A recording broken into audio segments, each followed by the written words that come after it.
Ladies and gentlemen, let's warmly welcome कृतज्ञता की गहरी भावना के साथ अति सम्मान पूर्वक स्वागत करते हैं अपने मुख्य अतिथि का आदरणीय श्री मनोहर लाल जी का। माननीय केंद्रीय विद्युत एवं आवास और शहरी विकास मंत्री, स्वागत हमारे विशेष अतिथि आदरणीय श्री श्रीपद यसु नायक जी का। माननीय केंद्रीय विद्युत एवं नवीन और नवीकरणीय ऊर्जा राज्य मंत्री, हार्दिक स्वागत। हमारे साथ इस सभागार में पहले से ही Shri Ghanshyam Prasad ji, chairman Central Electricity Authority, doctor Ajay Mathur, director general International Solar Alliance, doctor Konstantin O Papailiou, the president CIGRE, और माननीय मंत्री जी के साथ Shri R K Tyagi ji, chairman और managing director Power Grid, Shri G Ravishankar ji, director finance Power Grid, Shri Naveen Srivastava ji, director operations Power grid.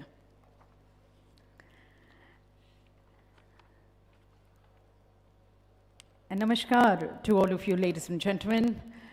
Pleasure to be welcoming all the energy enthusiasts and experts joining us from more than 30 countries of the world, joining us here at GRIDCON 2025, an event which is being organized by Power Grid in collaboration with SIGRE India and under the aegis of Ministry of Power, Government of India. और देवी सज्जनों, आप सभी का स्वागत करते हुए सबसे पहले हम विशेष रूप से आभार व्यक्त करना चाहेंगे हमारे आज के मुख्य अतिथि हमारे माननीय मंत्री जी को ग्रिडकॉन 2025 को अपना नेतृत्व प्रदान करने का।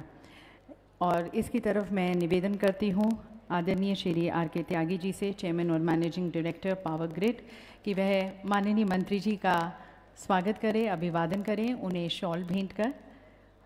और देवी सज्जनों, आप सभी की एक बार पुनः तालियों के बीच हम माननीय मंत्री जी का अभिवादन करते हैं। श्री मनोहर लाल जी का, हमारे माननीय केंद्रीय विद्युत एवं आवास और शहरी विकास मंत्री, जिनके नेतृत्व में, जिनकी अध्यक्षता में हमारा पावर ग्रिड 2025 हम आयोजित कर रहे हैं, जिसमें 30 से ज़्यादा देश भाग ले रहे हैं। The global grid technology show, और जिसका अभी अभी माननीय मंत्री जी ने जिसकी प्रदर्शनी का भी अभी उद्घाटन किया, अवलोकन किया। स्वागत अभिनंदन श्री श्रीपद यसु नायक जी का, माननीय केंद्रीय विद्युत एवं नवीन और नवीकरणीय ऊर्जा राज्य मंत्री। श्री आर के त्यागी जी से निवेदन माननीय केंद्रीय राज्य मंत्री जी का भी हार्दिक अभिवादन और स्वागत करने के लिए। और ये पौधा भेंट कर देवी सज्जनों, हम अपने पर्यावरण संरक्षण के संकल्प की तरफ भी अपनी कृतज्ञता दिखाते हुए स्वागत श्री घनश्याम प्रसाद जी का, चेयरमैन सेंट्रल इलेक्ट्रिसिटी अथॉरिटी। हमारे कीनोट एड्रेस उनके द्वारा दिया जाएगा। Ladies and gentlemen, we extend our good greetings and regards by presenting a shawl being presented by Shri R. K. Tyagi ji, the Chairman and Managing Director of Power Grid, and then a plant that stands, that is symbolic of our deep commitment towards conservation of environment, towards sustainable development. Also, welcoming Dr. Constantin O. Popailio, the President, SIGRE. Thank you very much, sir. Ladies and gentlemen, we have a global expert joining us as we seek his guidance also in his expertise as we work towards building this robust and resilient transmission systems in the country. Thank you to Mr. Dr. Constantin for joining us.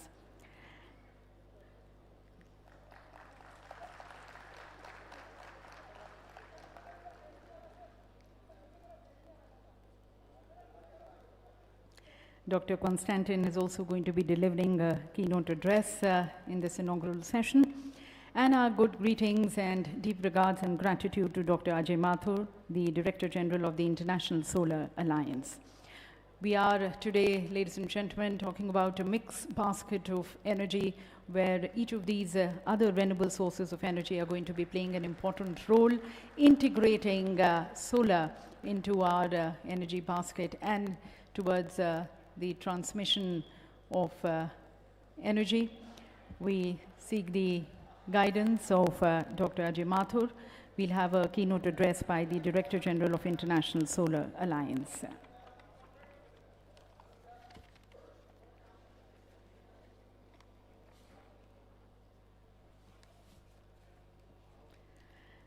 So very good greetings to all present also in this August gathering, all the delegates, experts, the energy experts and enthusiasts joining us. और देवी सजनों, किसी भी शक्तिशाली राष्ट्र के निर्माण की नींव उसकी ऊर्जा सुरक्षा और कुशल ट्रांसमिशन नेटवर्क पर टिकी होती है. A strong and a resilient power grid forms the foundation of any country's economic prosperity and energy security. And as far as India is concerned, our journey from darkness to illumination has been a journey of resilience, a journey of ambition, innovation, and then a vision and a commitment to power a billion dreams.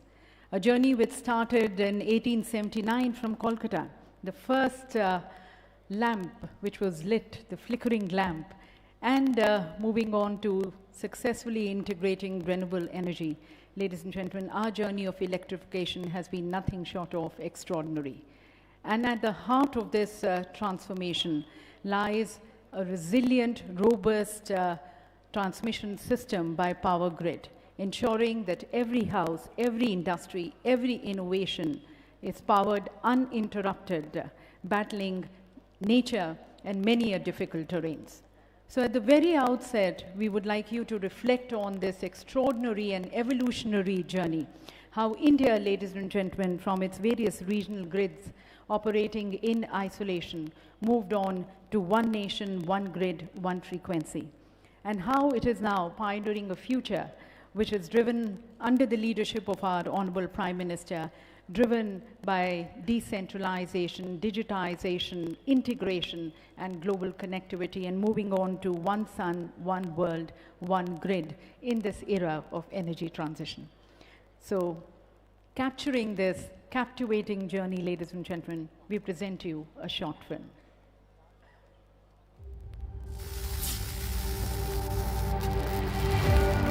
Power is not just energy, it is progress. It fuels industries, empowers homes, and drives economies. Across the globe, nations are racing to secure reliable, affordable, and clean power. As the world transitions toward renewable energy and sustainable infrastructure, India stands at the forefront, shaped by a rich history, an evolving power sector, and a vision for a brighter tomorrow. From a power-deficient economy to one of the largest energy networks in the world.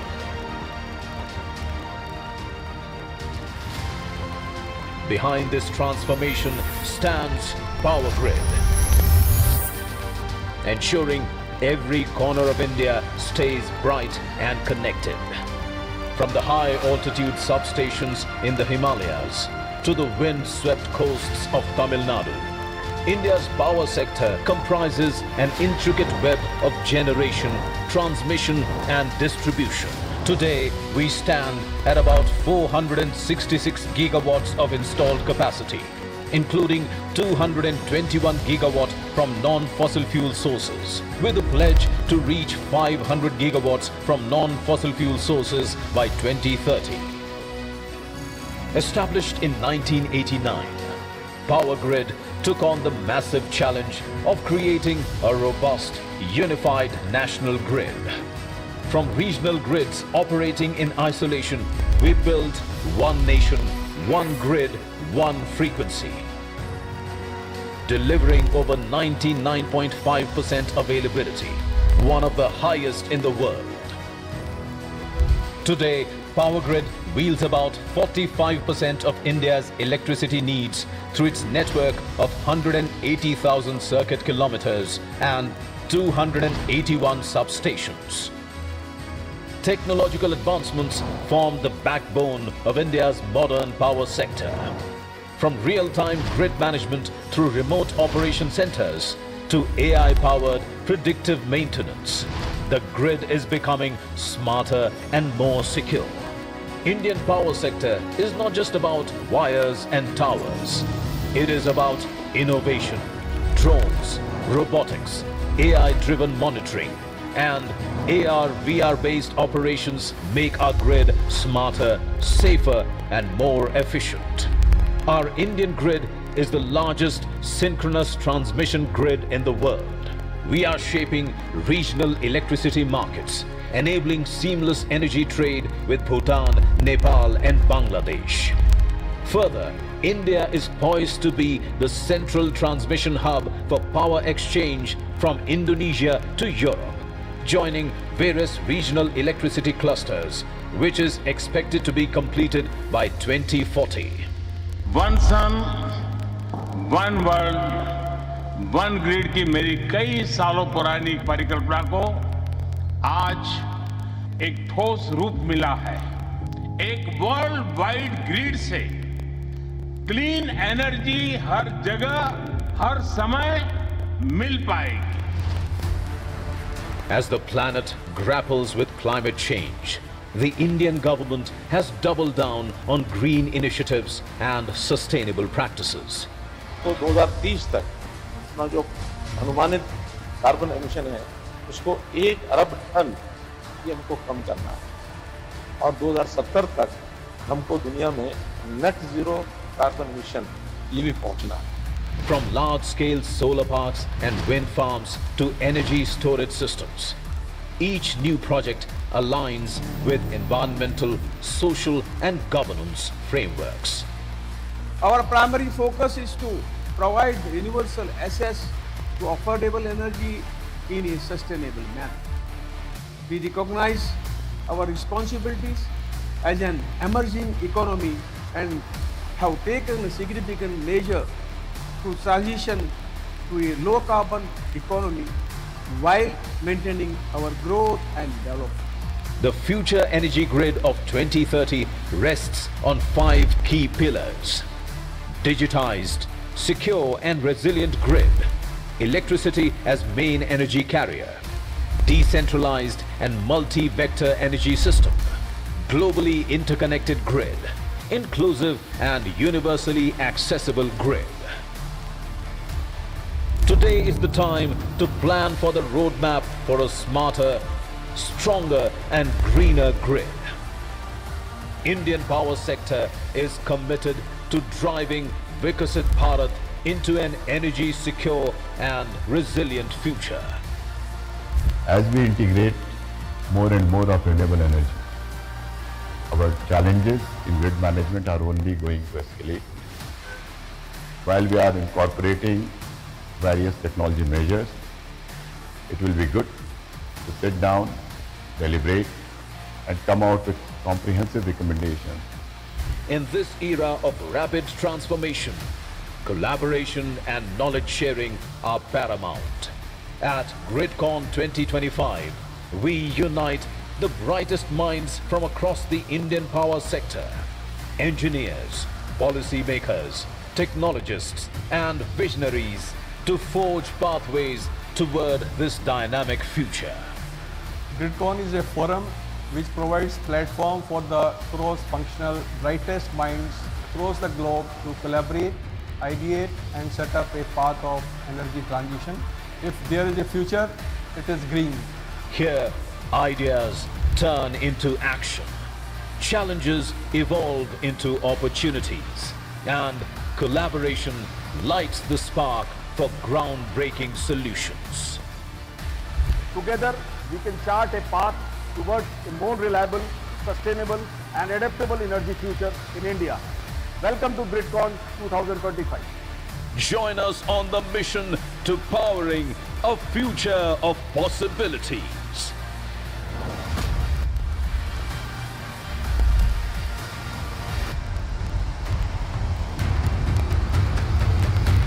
With that, ladies and GRIDCON 2025. GRIDCON 2025.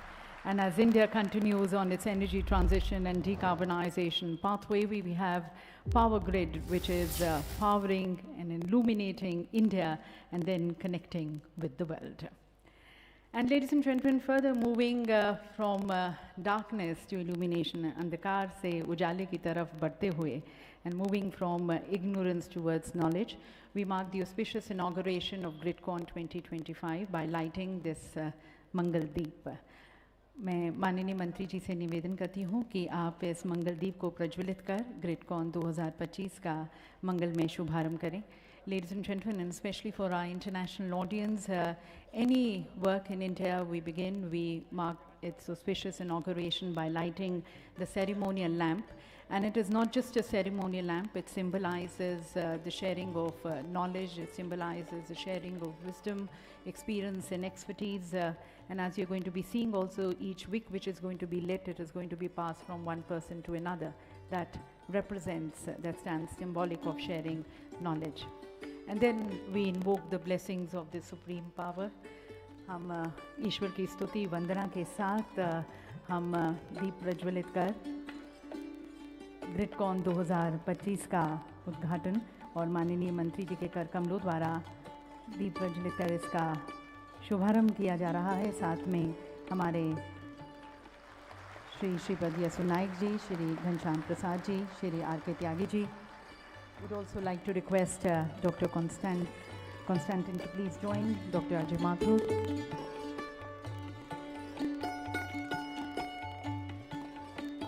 And as the flame of the lamps soars, moves up, we also pray that in our endeavors may we soar greater heights, and we work collectively towards addressing some of the shared challenges and issues which are there.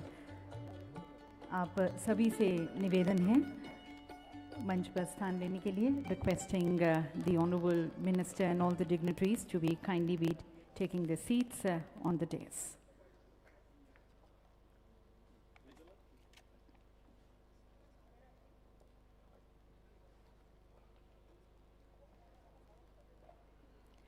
So as was also reflected, ladies and gentlemen, in the film, this is where we come together in these 3 days, working collectively under the guidance of our Honorable Minister, Shri Manohar Lal ji.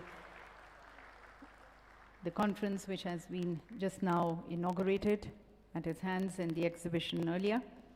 The theme, ladies and gentlemen, on which we invite your experience and expertise also in these 3 days is Innovations in Grid Resilience, Strategies for Enhancing Reliability, Sustainability and Adaptability of the Power Transmission System, which lays emphasis not only towards having secure and reliable transmission systems, but having future-ready and more sustainable transmission system. So to reflect on the theme, its relevance, and also for the welcome address, I would like to request Shri R.K. Tyagi ji, the Chairman and Managing Director of Power Grid, for his welcome address and the theme address. आमंत्रित हैं Shri R.K. त्यागी ji, chairman और managing director of power grid, उनके स्वागत उद्बोधन के लिए और theme address के लिए.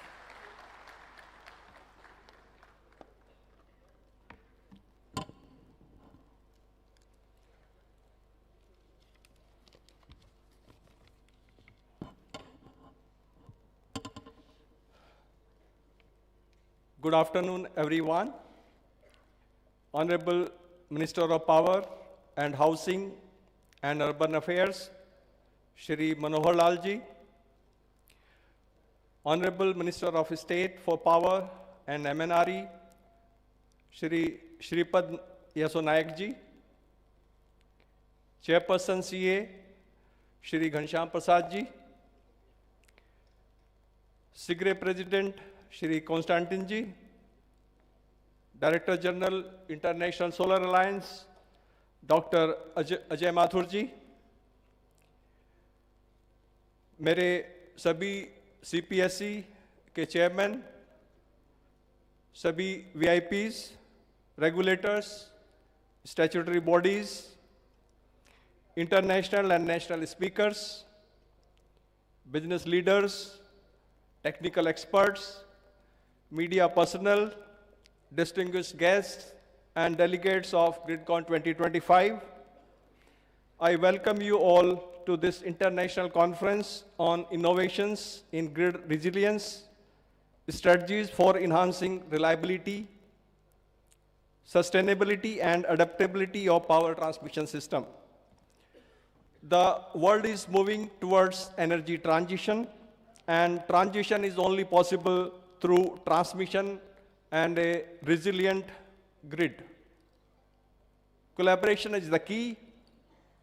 We have to work as a common force of energy sector, driving the global energy transition.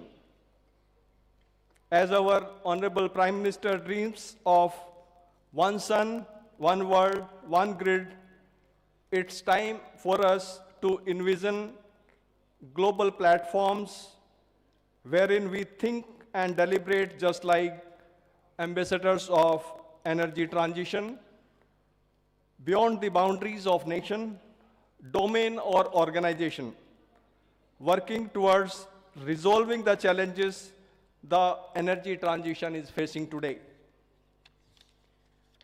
Power Grid is honored to organize this international conference cum exhibition under the patronage of Ministry of Power in collaboration with SIGRE India, where manufacturers, professionals, researchers, and academia from the power system community across the globe can contribute to the shaping of future of grid resilience, asset management, and digital transformation.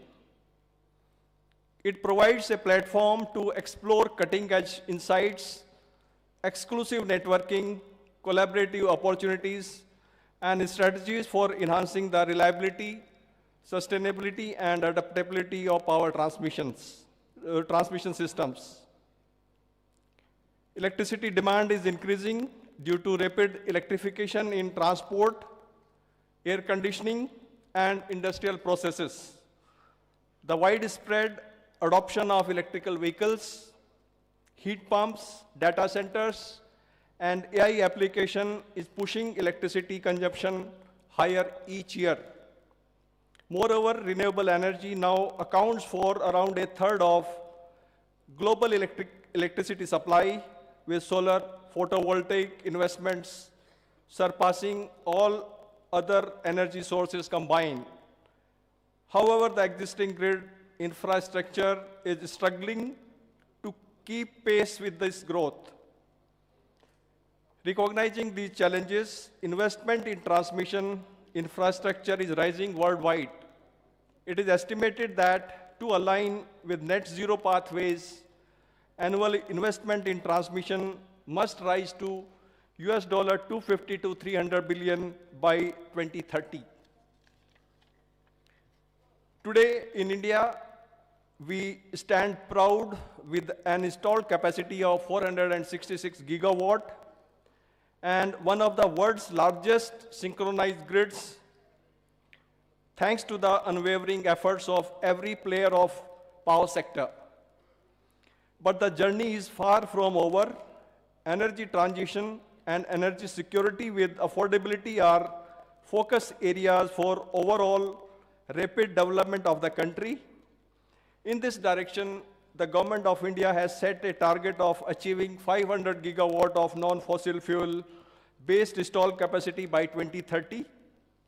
Further, Government of India has taken several initiatives to establish transnational grid interconnections for one sun, one world, one grid, spread over Southeast Asia to the European Union via South Asia, Middle East, and the African grid.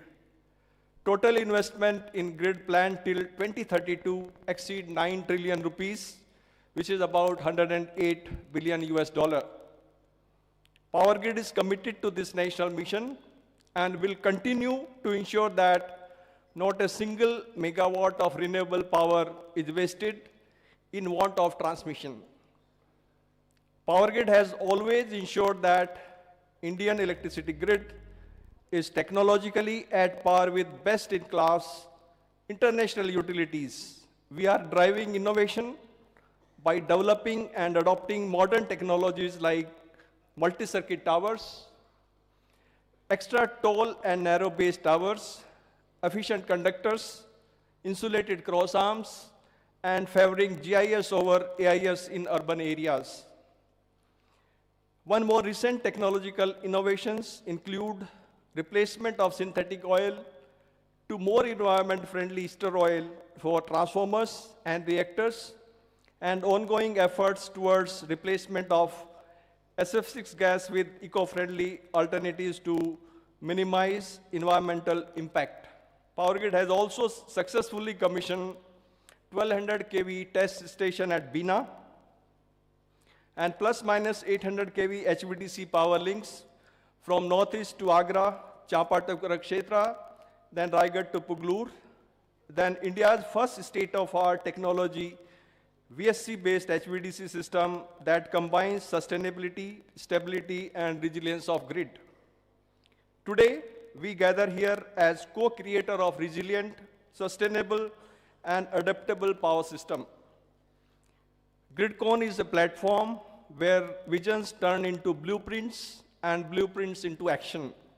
As we move forward, let us remember a resilient grid is about a strong transmission system and stronger collaboration, leadership, and commitments to sustainability. To power the future, to protect the present, and to preserve the planet, the time for change is now, and together we will make it happen. Thank you, everyone.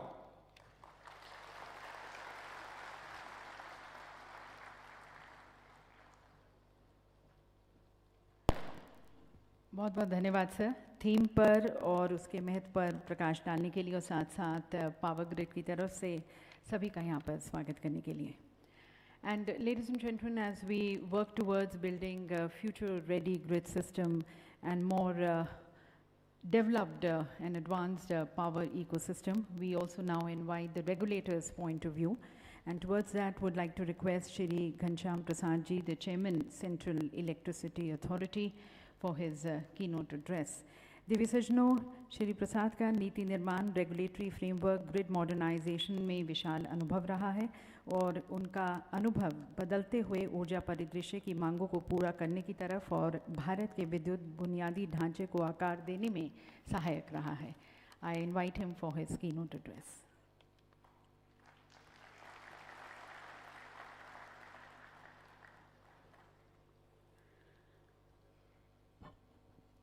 Honorable Minister of Power, Sri Manohar Lal ji, Honorable Minister of State for Power, Sri Shripad Yashu Nayak ji, Dr. Papilio, President Sigre, Shri Ajay Mathur ji, DG ISA, R.K. Tyagi ji, CMD Power Grid, all the dignitaries sitting off the dais and the audience who are present here.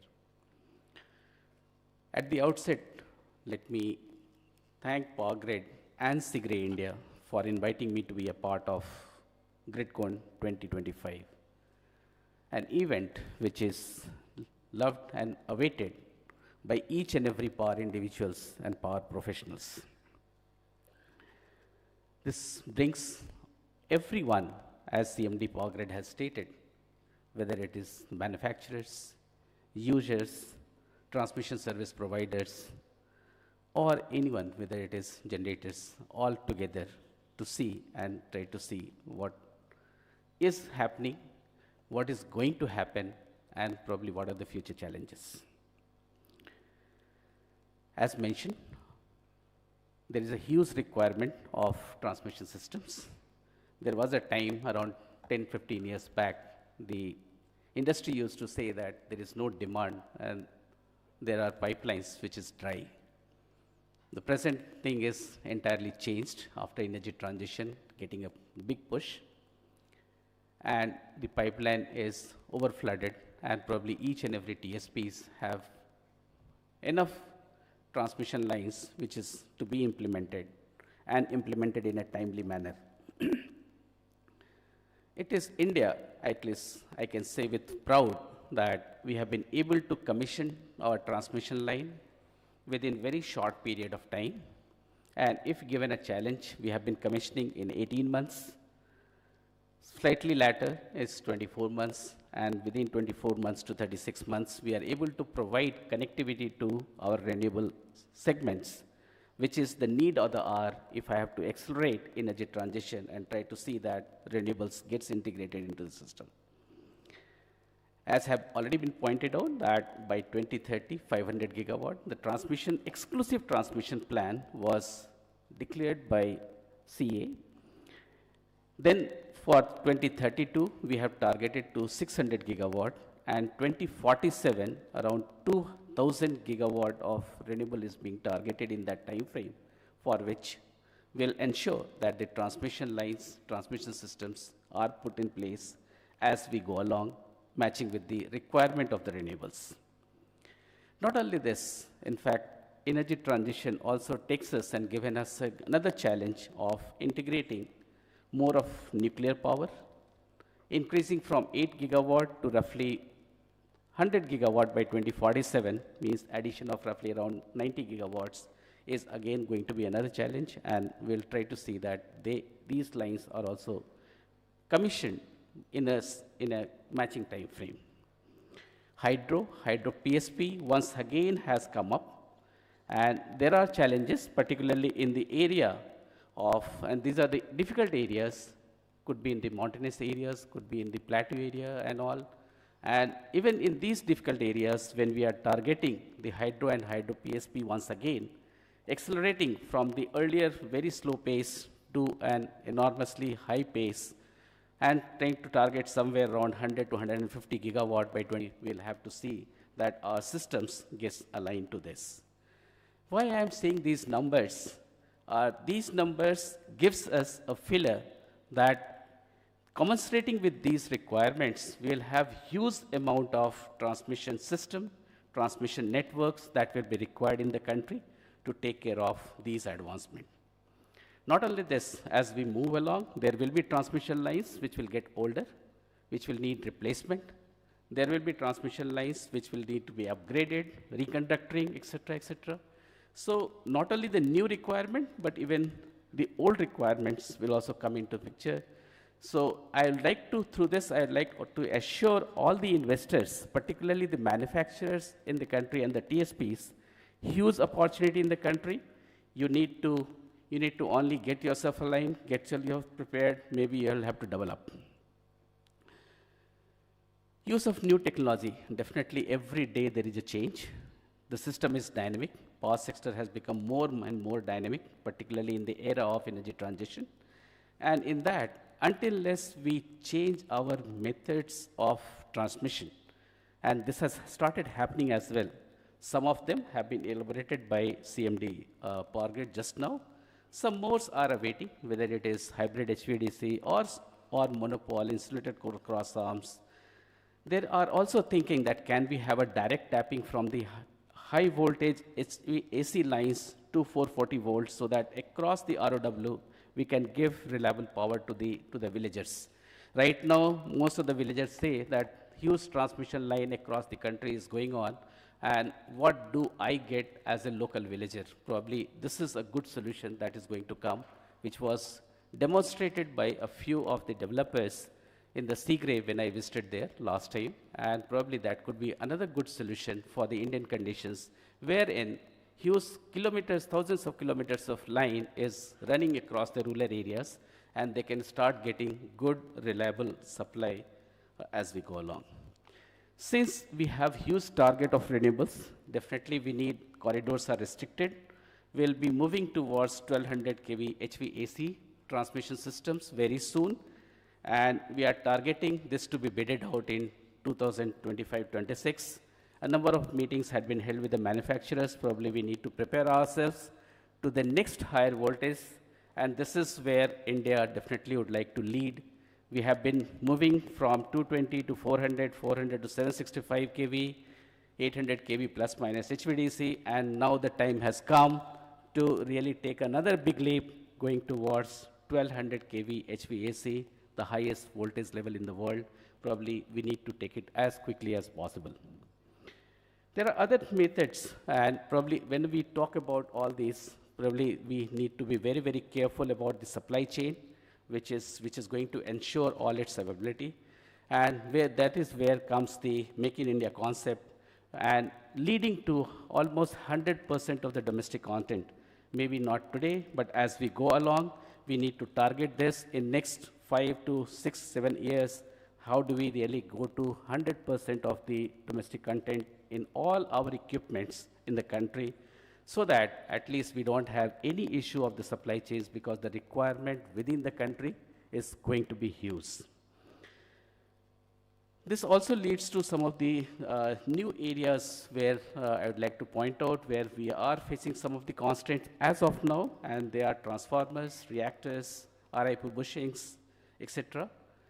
Big way, we also need to go towards underground cables, maybe towards the subsea cables also, because we are also trying to target offshore wind, and some of the interconnections what have been mentioned in the presentations as well in the video you must have seen, that we are targeting towards going towards Singapore side, going towards the Southeast Asia grid, going towards the western side as well, towards Oman, Saudi Arabia, and all other places. Even we would like to connect ourselves with Andaman Nicobar Island and Greater Nicobar Island, maybe interconnecting all other islands also in the Lakshadweep. All these will require subsea cables, so there is going to be a huge demand of subsea cables also. Here also lies a great opportunity for the manufacturers and the sector as a whole. I would also like to point out here that whatever we make, we must try to see that the equipment and the infrastructure is disaster resilient, because we have seen in the past, particularly in Odisha and other places, wherein a number of towers have failed, and that is how it took huge amount of time to restore the grid. Now the time is there that we can't afford to miss, or we can't afford to have any outage even for a minute. So we need to concentrate more on the disaster resilient infrastructures, taking full care of the seismic zone, wind zones, extreme conditions. Probably there will be no tolerance in this particular aspects, and we must try to ensure this. We do have a number of ERSS systems, but probably new innovations, we can even think of having monopoles as a supplement to the emergency restoration systems, which can be slightly faster in such situations, even if it arises in future. Definitely there are challenges in the grid, and these challenges comes from the energy transitions, particularly when we think of integrating more of renewables. It's variability, it's accountability, it's weather forecasting, whether it is demand forecasting, balancing, so many things that is happening in the system, which needs us and which forces us to think slightly differently, and we need to gear up on these aspects as well. So that at least we catch up to the system. So far, we have 15 minutes time block system in the country. Maybe very soon, we would also like to move towards 5-minute time block, wherein we are able to really predict the renewables in a much closer manner. We are able to even reduce the gate closure time of real-time market from 1.5 hours to could be around half hour or 45 minutes, which will be giving more visibility and opportunity to renewables as well as to the buyers of power who can source so that there is no load shedding in their system. Similarly, there is a challenge before the battery energy storage systems. As we go along, probably we'll have to integrate BESS planning along with the planning of transmission system, wherein so that both of them gets optimized, and which is going to be one of the key element which will also try to ensure that we are able to monitor our grid in a perfect manner. So a lot of use cases, a lot of innovations, innovative methods of its uses in terms of planning, in terms of operations is required, particularly with respect to the energy storage system. So we have huge opportunity here as well. Another area which comes to our mind the moment we start thinking about the digitization, automation, etc., is the cyber security. And since we are operating one of the largest synchronous grid in the world, and also synchronously connected with Bhutan and connected with our neighboring countries as well, so the responsibility becomes more and huge. The moment we develop our installed capacity by 2030 and going up to a very large number by 2047, probably the things becomes more and more challenging, and we must be prepared to take these challenges so that at least our grid is cyber secured and no outage is there. We have been trying to ensure that there is a resource adequacy in terms of generation, and now we have started planning a resource adequacy for transmission as well, which not only is going to have the interstate transmission system, but even for the intrastate transmission system, so that there is a seamless integrations, whatever a little mismatch used to be there between the ISTS and the intrastate, probably we'll start taking care of that as well. And this year we are planning to have intrastate transmission system plans for next 10 years. That means we are now targeting 34, 35 for ISTS as well as for the intrastate, so that there is another visibility for the next 10 years. It is likely that the investment opportunity in this particular next 10 years is going to be at least around 10 lakh crores rupees, which is again going to be a good push for the manufacturers and good encouragement for the manufacturers as well. There are CS technical standards. There are standards for equipments, grid connectivity standards. I'll only request all the stakeholders to kindly have a compliance to all these as well, because we are moving towards an era where it is dynamic, and until this we have all full discipline and try to adhere to all these regulations, standards, etc., probably we might miss the bus.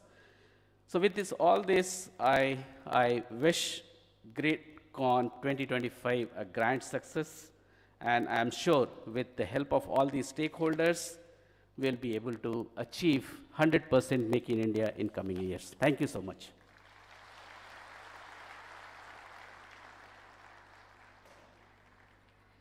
Thank you very much, sir, for your very comprehensive keynote address. As you mentioned, rising to the aspirational energy needs of the country and the global connectivity vision which India has, how CA is integrating renewable energy sources in the transmission lines and ensuring affordable, uninterrupted energy access to the citizens. Thank you also for guiding all the stakeholders, the manufacturers, the policymakers, the think tanks, as we work towards building more resilient and secure power ecosystem transmission lines. Thank you very much, sir. And now, ladies and gentlemen, we have the release of the souvenir of GRIDCON 2025. और मैं माननीय मंत्री जी से निवेदन करती हूँ कि आप इस souvenir को लॉन्च करें, इसका विमोचन करें.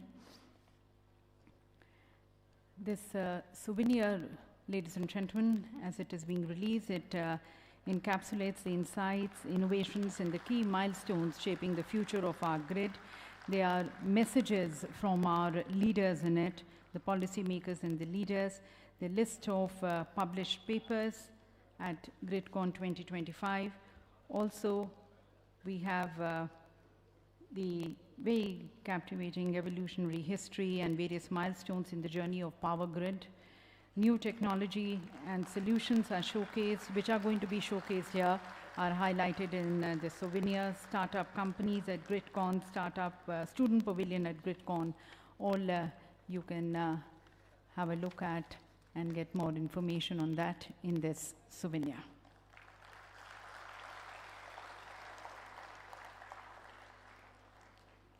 Thank you, Honorable Minister, sir, and thank you to all the dignitaries on the dais.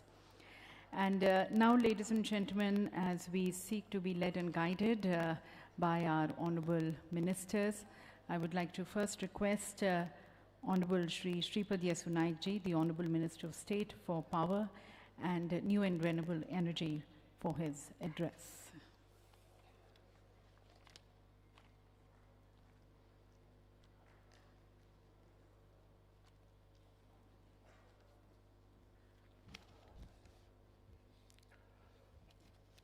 Namaskar. Honorable Minister of Power and Housing and Urban Affairs, Government of India, Mandi Sri Manohar Lal ji, Chairperson Sri Ganesham Prasad ji, CMD Power Grid Sri R.K. Tyagi ji, Director General International Solar Alliance Dr. Ajay Mathur ji, President SIGRE Dr. Constantine Papailo ji, Director Operation Power Grid Sri Naveen Srivastavaji, CMD NCPT, CMD NHPC, CMD REC, Senior Officer of the Ministry of Power and Central PSUs, and distinguished guests, industry leaders, domain experts, and delegates. Good afternoon to all of you. I'm honored to stand before you today at this grand inauguration session of GRIDCON 2025, an event that brings together global pioneers, thought leaders, industry experts, and manufacturers, utilities, policymakers, regulators, investors, academics, professionals, and all other stakeholders in the power transition ecosystem. I extend my heartfelt gratitude to Power Grid for organizing this conference, which serves as a crucial platform for discussing innovation in grid resilience, sustainability, and adaptability.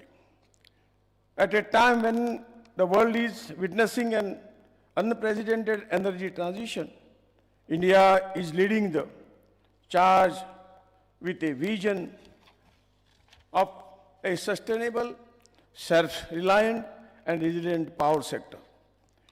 Under the visionary leadership of our Honorable Prime Minister Shri Narendra Bhai Modi ji, we have set forth ambitious and necessary target for India's energy future, that 500 gigawatt of non-fossil fuel capacity by 2030 and of net zero emission by 2070. Today, as we stand at the crossroad of energy security and sustainability, our power transmission sector must evolve to support this vision. Over the past decade, India's energy landscape has transformed remarkably.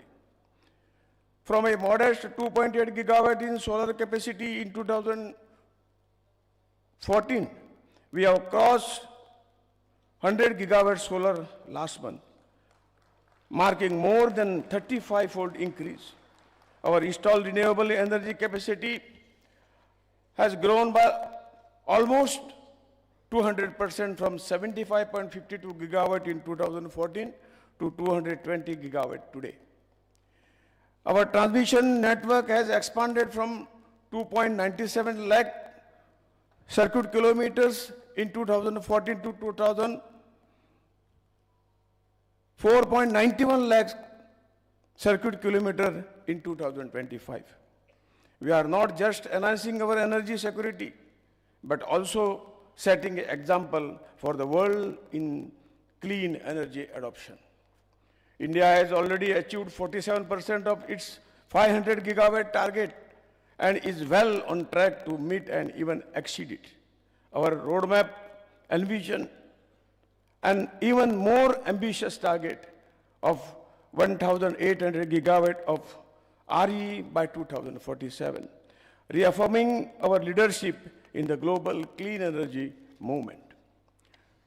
The distributed RE scheme, such as PM Suryaghar Muft Bijli Yojana, which aims to install 1 crore rooftop solar panel in Indian households, and PM Kusum scheme, which aims to digitalize our farm sector while granting energy security to our farmers. We are transforming energy generation at the grassroots level, with more than 7.5 lakh rooftop installation benefiting more than 9 lakh households under PM Suryaghar Muft Bijli Yojana, with 9.75 lakh solar pumps installed under the Kusum component B and C. Both these schemes are not only providing the energy security and energy independence to our people, but also have potential to augment their income by selling surplus electricity generated from their solar installation. Launched in 2022, the National Green Hydrogen Mission aims to achieve a targeted production capacity of 5 million tons per annum of green hydrogen by 2030. With PLI scheme, Efforts have been made to scale up the domestic manufacturing of solar PV panels and wind turbines, aligning with India's goal to become a global hub for renewable energy manufacturing. The vision to develop 100 gigawatts of nuclear power by 2047, as announced in this year's budget speech, underscored India's resolve for clean energy. The budget announcement of rupees 20,000 crore allocation for research and development in small modular reactors and the target of operationalizing at least 5 indigenously developed small modular reactor by 2033 marks a significant step forward for achieving the same and will strengthen India's energy security and solidify its leadership in advanced nuclear technology. All these initiatives are driving India's green energy revolution and clean energy transition. But energy transition is not possible without the energy transmission. The transmission sector has to go hand to hand with generation. As we integrate more and more renewable into our energy mix, the role of the robust transmission infrastructure becomes far more critical.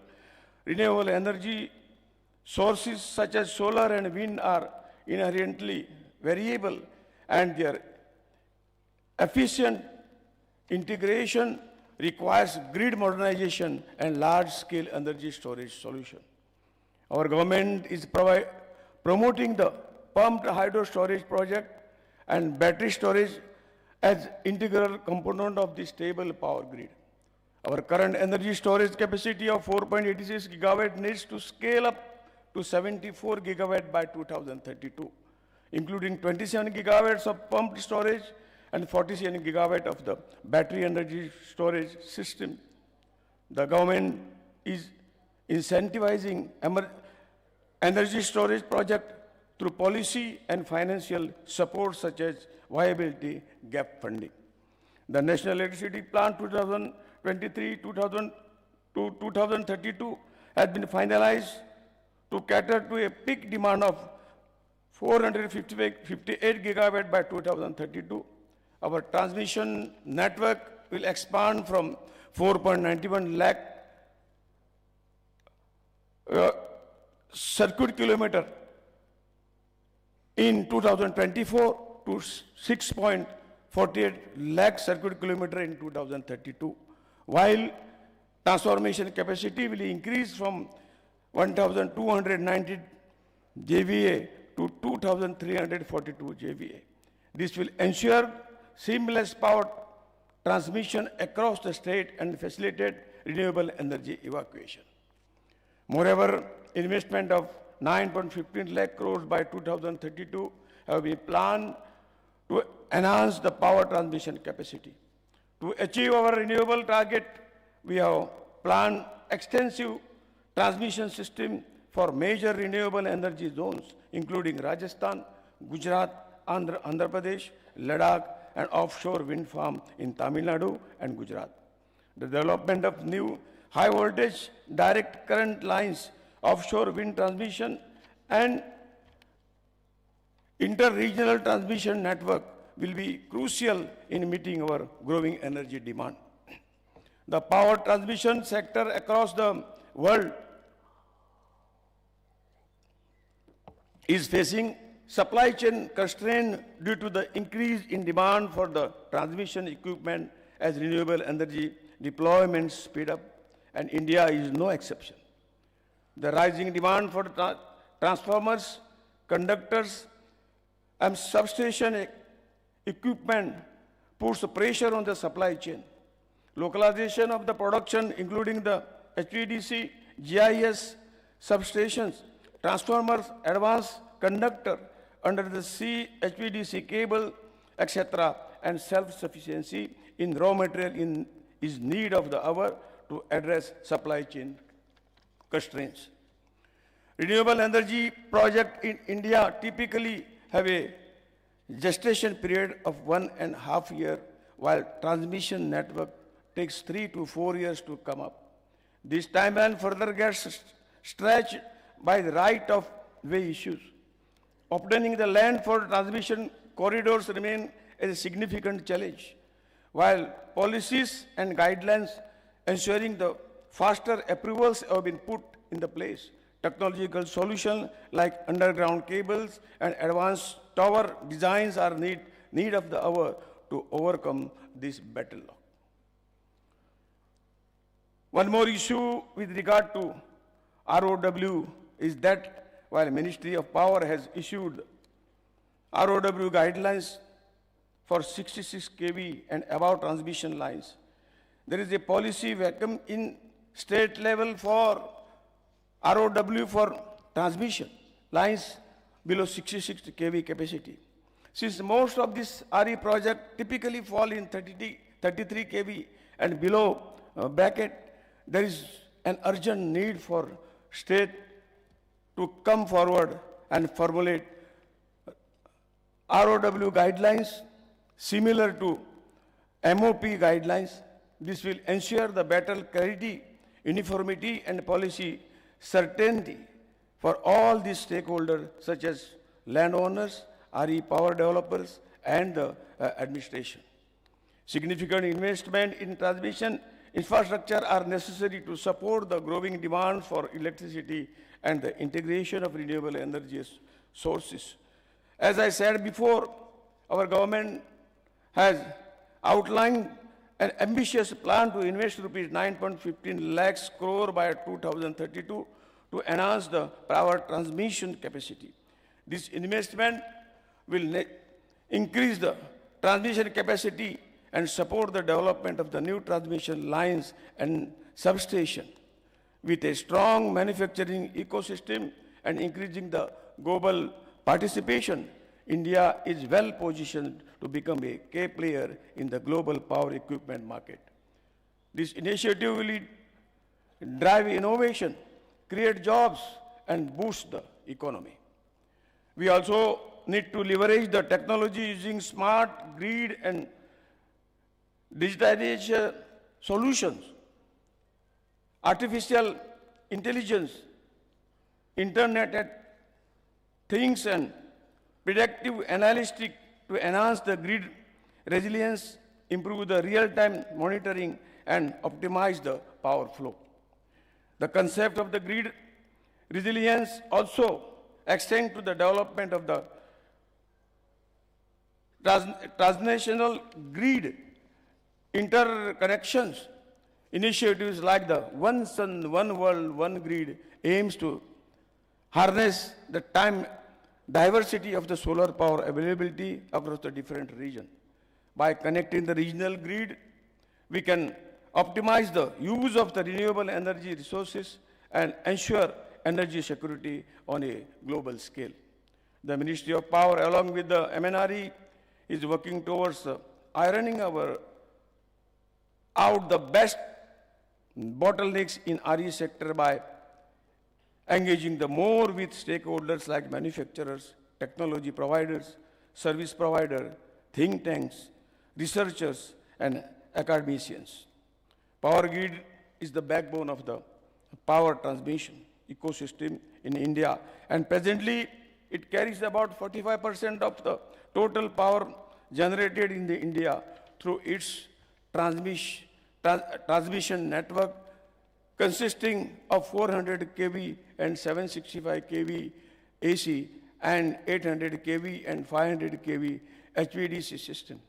Today, Power Grid's inter-regional transfer capacity stands at the most 100 gigawatt, accounting for 84% of our national inter-regional transmission capacity. It has consistently maintained an outstanding track record of the transmission system availability of 99.8%. Power Grid has also established a cross-border link between India and neighboring countries, including Bangladesh, Bhutan, and Nepal, with a cumulative transmission capacity of approximately 4,745 megawatt. I'm happy to note that Power Grid is doing extremely well in this competitive era, winning more than 70 transmission projects, beating its private competitors. The company has grown by the leaps and bounds in the last 35 years. With the current strong work performance and leading position in the sector, I am confident that Power Grid will continue to grow with same zeal and contribute a nation building.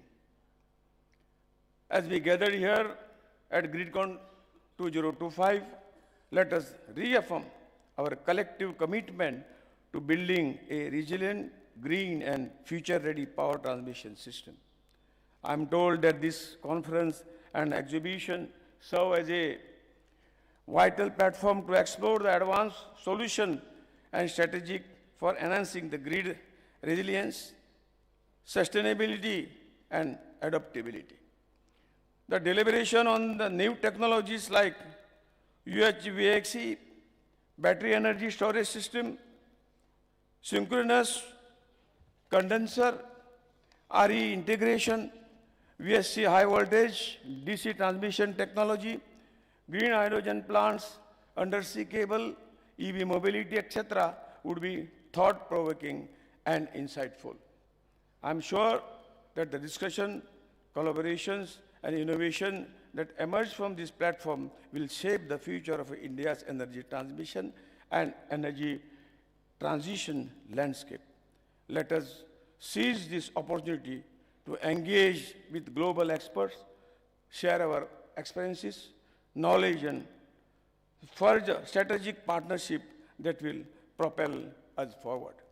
Together, let us drive India's power transmission sector towards a cleaner, greener, and more sustainable future. In the end, I extend my heartfelt wishes to all the participants of GRIDCON 2025, and once again, thanks the Power Grid for their exemplary effort in organizing this conference. I wish GRIDCON 2025 a resounding success. My best wishes. Thank you very much. Jai Hind. Namaskar.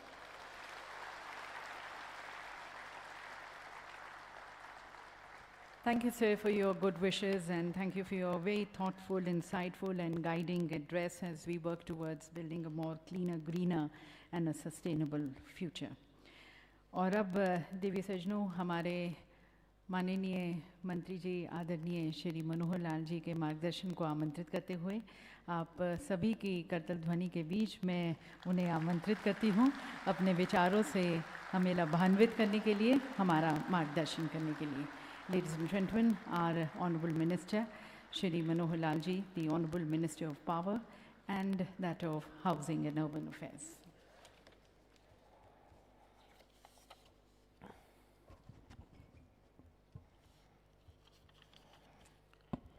ग्रिडकॉन 2025 आज के इस conference में मंच पर विराजमान हमारे केंद्रीय राज्य मंत्री श्री श्रीपाद नायक जी, सीए के चेयरमैन श्री घनश्याम प्रसाद जी,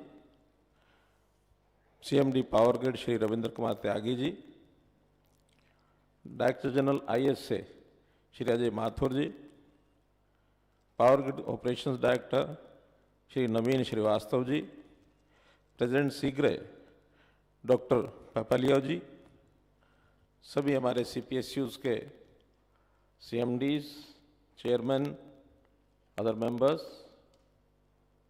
सभी हमारे business leaders from the country and abroad, ladies and gentleman, media persons.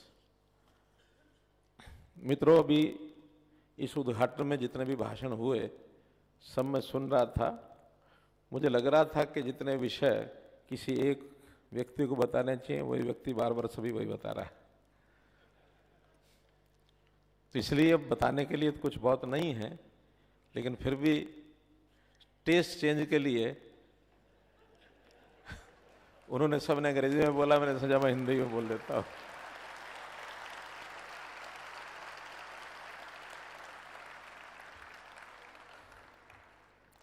ऊर्जा क्षेत्र अपने जीवन का कितना महत्वपूर्ण हिस्सा ये बन चुका है. मैं अपने जीवन को याद करता हूँ, बचपन में जो स्कूल में पढ़ाई करता था when I was in 7th class in 1967, हमारे गांव में सबसे पहले और ये पावर का बल्ब जला था। अन्यथा उससे पहले तो बहुत सामान्य था कि मिट्टी के तेल के दीवे के साथ रात को बैठ के पढ़ते थे। कोई जमाना था, अंधेरा घना था, कहीं कहीं उजाला होता था, तो कहा जाता था कि एक बल्ब आ भी गया तो इतना बड़ा देश है, सारे देश में इतनी थोड़ी सी बिजली से क्या काम चलेगा, इतना लंबा काम कैसे होगा। तो उस समय हमारे एक प्रेरणादायक नेता थे, वो कहा करते थे कि माना अंधेरा घना है पर दीप जलाना कहाँ मना है।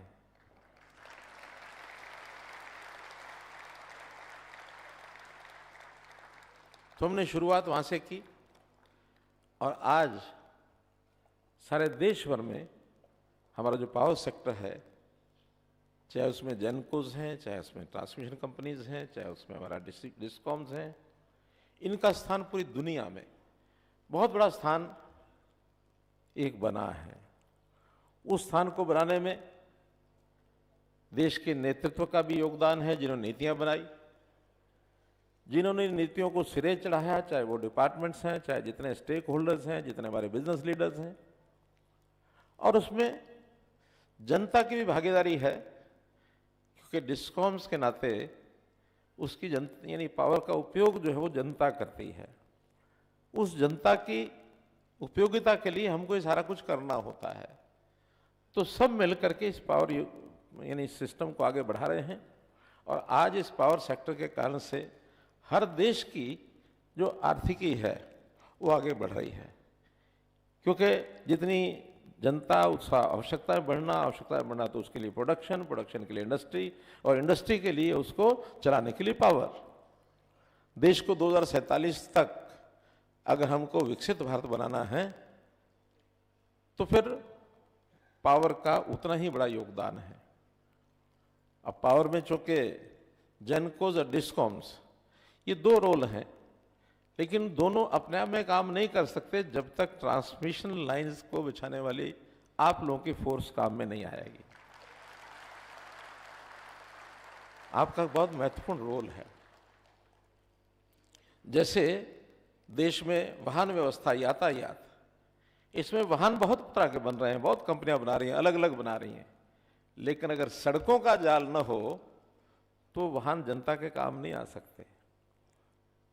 ऐसे शरीर के अंदर हार्ट है, ब्लड पैदा होता है, लेकिन शरीर के हर अंग को ब्लड चाहिए, उसके लिए धमनियां चाहिए, एक सिस्टम चाहिए आर्टरीज का।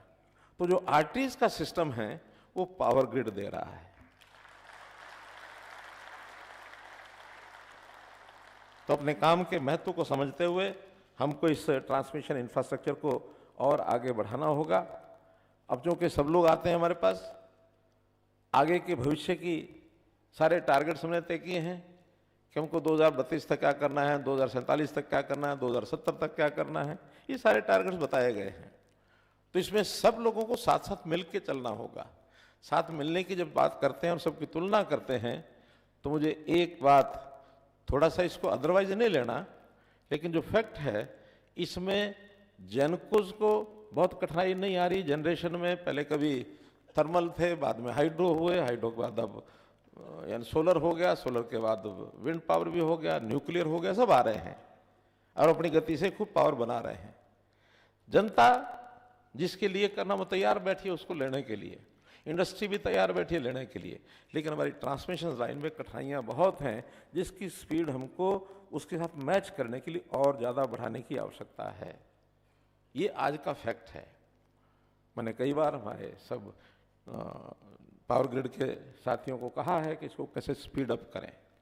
न केवल पावर ग्रिड स्पीड अप करें बल्कि इसमें जो प्राइवेट एंटरप्रेन्योर्स हैं उनको भी साथ जोड़ना पड़ेगा। थोड़ा क्लैश रहता है पावर ग्रिड का, प्राइवेट जो ट्रांसमिशन लाइंस को बिछाने वाले जो एंटरप्रेन्योर्स हैं, थोड़ा उसमें एक विरोधाभास है। हम उसको ठीक कर रहे हैं, तो ठीक करने के लिए आगे बढ़े हैं।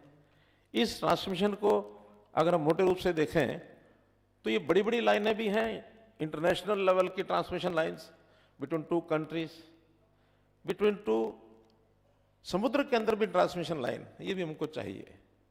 आज हम श्रीलंका के साथ समझौता कर रहे हैं तो श्रीलंका की ट्रांसमिशन लाइन तो अंडर द सी करनी पड़ेगी। यूएई में हम पावर का आदान प्रदान करना चाहते हैं तो उसका एक प्रोजेक्ट भी कंसीव किया गया है और उसकी मुझे जानकारी जो दी गई है उस कंसेप्ट पर काम करने के लिए उसकी जो डीपीआर बन रही है उसका अनुमान है 40,000 करोड़ रुपए की वो एक लाइन होगी, वो ट्रांसमिशन की लाइन होगी। अब उसको सबको मिलकर बनाना पड़ेगा।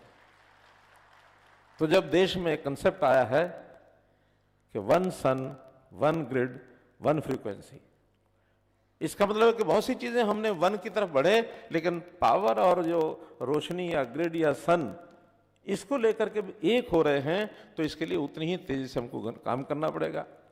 नेशनल ट्रांसमिशन लाइंस, इसका अपना एक सेक्टर है। स्टेट ट्रांसमिशन लाइंस, इसका अपना सेक्टर जो स्टेट्स को करना होता है। तो इन सब के जो अपने अपने चैलेंज, अपनी कठिनाइयां हैं, इसके लिए हमको एक मजबूत जो ट्रांसमिशन नेटवर्क खड़ा करना है।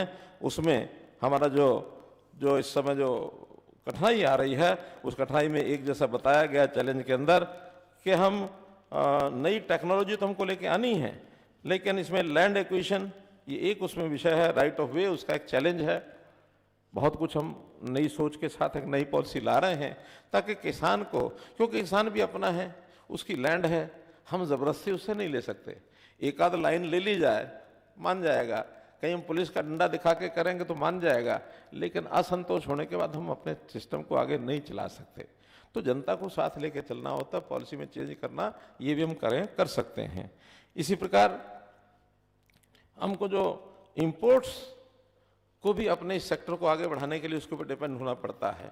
जैसे अभी हम अपने ट्रांसफार्मर्स, HVDC सिस्टम और इंसुलेटर्स, ये सब जो है बड़ा हिस्सा इस ट्रांसमिशन इक्विपमेंट का हम आयात करते हैं। लेकिन इस चैलेंज को भी दूर करने के लिए हमको डोमेस्टिक मैन्युफैक्चरिंग इसको बढ़ावा देना होगा, आत्मनिर्भरता इसकी ओर आना होगा, मेक इन इंडिया कंसेप्ट पर हमको जाना होगा। ये भी हमारे लिए एक बड़ा चैलेंज है जिसको हम आगे बढ़ाना चाहते हैं। इस सारे काम के माध्यम से जो देश की अर्थव्यवस्था बढ़ रही है, जैसा हम सब जानते हैं कि देश की हमारी अर्थव्यवस्था एक समय था 10 वर्ष पहले 10वें स्थान पर हमारी अर्थव्यवस्था थी दुनिया की, आज हम 5वें स्थान पर पहुंच गए हैं। बहुत जल्दी हमको 3रे स्थान पर पहुंचना है। और ये जो स्पीड ऑफ हमारी इकोनॉमी को बढ़ाने के लिए अगर कोई एक सिंगल फैक्टर सेक्टर किसी को जो बहुत सहयोगी हो सकता है, that is power sector only. इसलिए पावर सेक्टर के माध्यम से हमको हर तरह की पावर को, यानी जिसको कहना चाहिए दोहन करना पड़ेगा।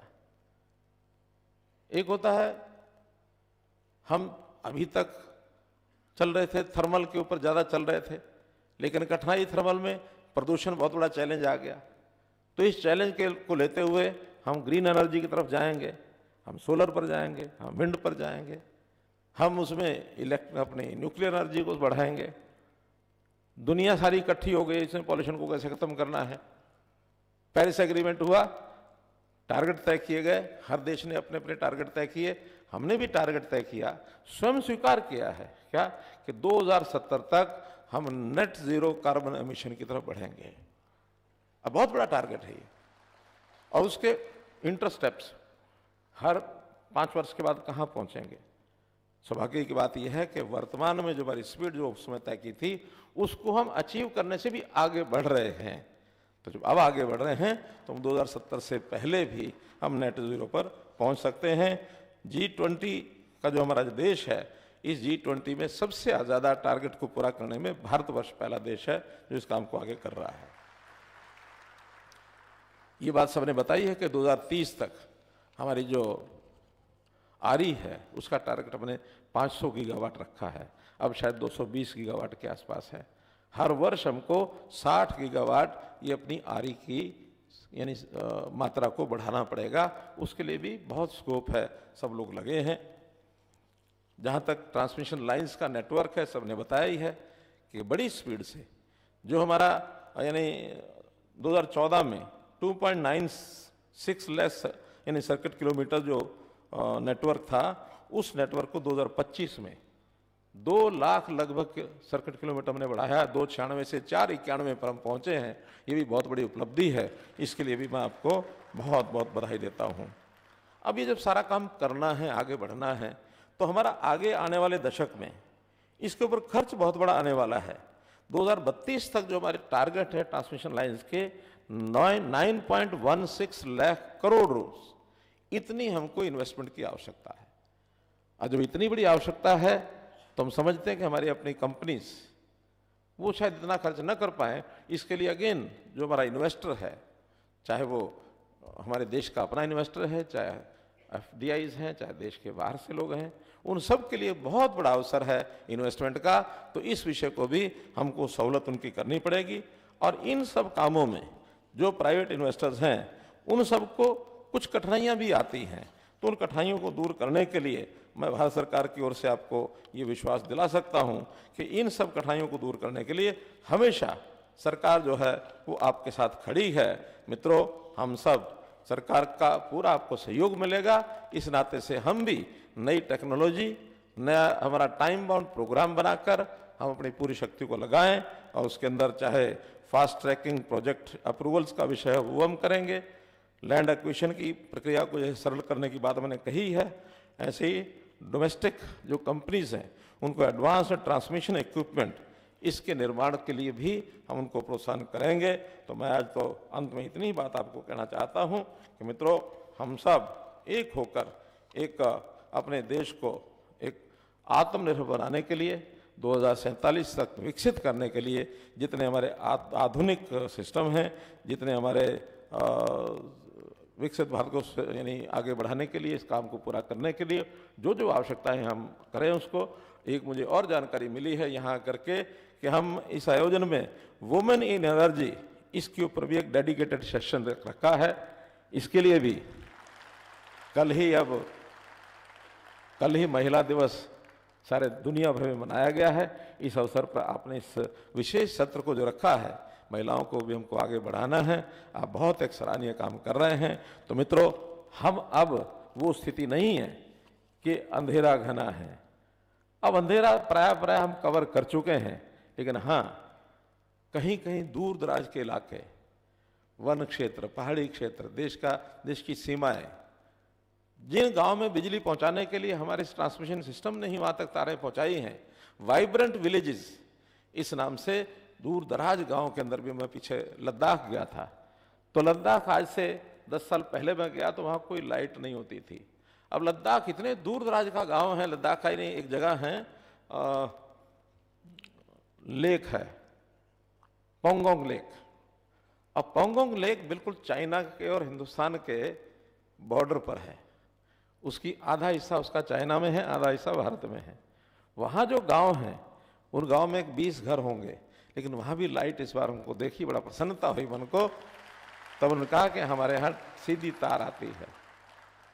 तो इतनी दूर तक हमने जो लाइन बनाई है, तो मैं तो यही कहूँगा कि चलो पहुँचाएं ऊर्जा वहाँ जहाँ अभी भी अंधेरा है, जहाँ अभी भी अंधेरा है। बहुत बहुत धन्यवाद, बहुत बहुत आभार।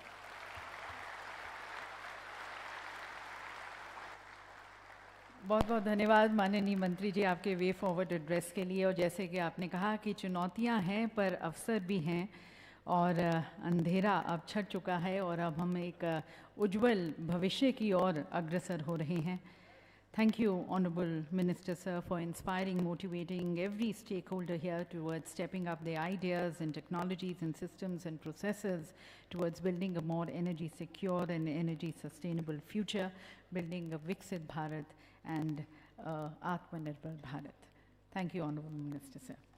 और देवी सज्जनों, अब हमारे माननीय मंत्रीगण को विशेष आभार व्यक्त करते हुए एक विशेष स्मृति चिन्ह उन्हें भेंट करना चाहेंगे। और मैं निवेदन करती हूँ श्री R.K. त्यागी जी से, हमारे चेयरमैन एंड मैनेजिंग डायरेक्टर, कि यह विशेष स्मृति चिन्ह उपहार स्वरूप सबसे पहले आप माननीय मंत्री जी आदरणीय श्री मनोहर लाल जी को भेंट करें। Ladies and gentlemen, this is a special token of our gratitude and appreciation to our Honorable Minister for guiding us, for leading us, for his way forward address, showing us the way and inspiring and motivating everyone.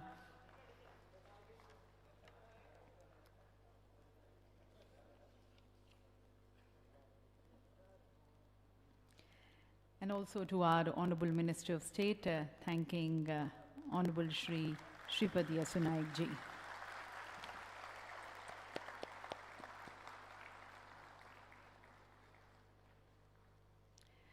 एक बार पुनः धन्यवाद देवी सज्जनों, जैसे कि आपको पहले बताया गया हमारे माननीय मंत्री जी के एक और प्रेसिंग एंगेजमेंट है, पर उन्होंने हमें अपना कीमती समय दिया, हमारा मार्गदर्शन किया, उसके लिए एक बार पुनः आभार, धन्यवाद उनका।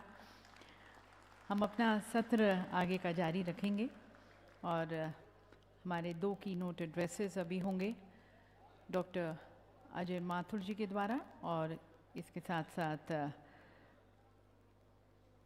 प्रेसिडेंट सिगरे के द्वारा।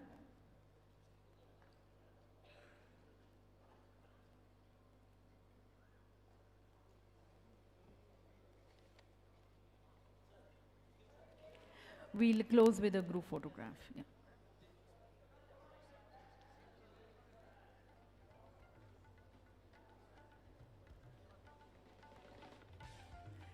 Ladies and gentlemen, would like to request you all to remain at your respective seats. We are going to be continuing with the session. Once again, our utmost thanks, ladies and gentlemen, to our honorable ministers. Thanking once again Adaniya Shri Manohar Lal ji for giving his time, his guidance to us, showing us the way. Thanking the Honorable Minister of State also, Shri Shripad Yesu Naik ji. Okay, I think he continues with us, so thank you.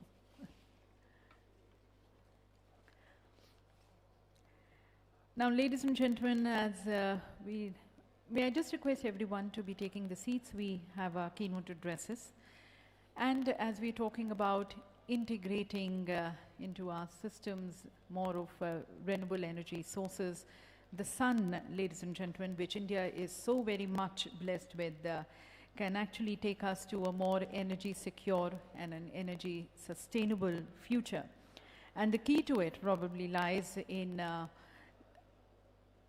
the global collaborations which we have been talking about and which the Honorable Minister also mentioned, realizing its full potential with these global collaborations. So as we delve on this crucial discourse on renewable energy, solar integration and global partnerships, it is only fitting that we hear from a leader who is at the forefront of it. Dr. Ajay Mathur, the Director General of the International Solar Alliance, an intergovernmental organization which is driving the global solar revolution by fostering cooperation among the nations working towards its mission that every home, no matter how far away it is, will have light at home. I invite Dr. Ajay Mathur for his keynote address.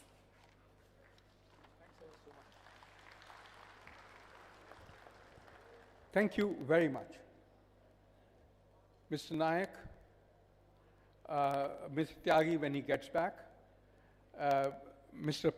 Papirlo, Mr. Srivastav, I don't see Mr. Ghanshyam Prasad here, but friends of many years, many of whom I've meeting many times earlier, and those new friends as well. First of all, welcome to GRIDCON 2025. I'm delighted that the Power Grid together with SIGRE India is organizing this. It could not have come at a better time. Why? Because at this moment of time, we are seeing that climate change, energy security, and the need for equitable energy access are all demanding action at the same time. And where do they come together? As the Honorable Minister said, in transmission. We obviously believe that solar energy is abundant, it's sustainable, and increasingly cost competitive. This makes it a key driver to attain the kind of linkage that we are talking about. What we have been looking for many years is that in the developing countries, we are able to find round-the-clock renewable electricity that is cost-effective.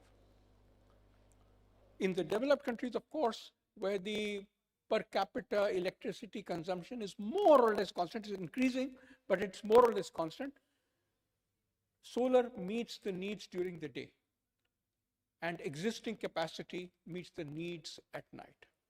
But in the case of developing countries, you are forced to choose between solar electricity during the day or coal electricity, which can meet the needs both during the day and at night.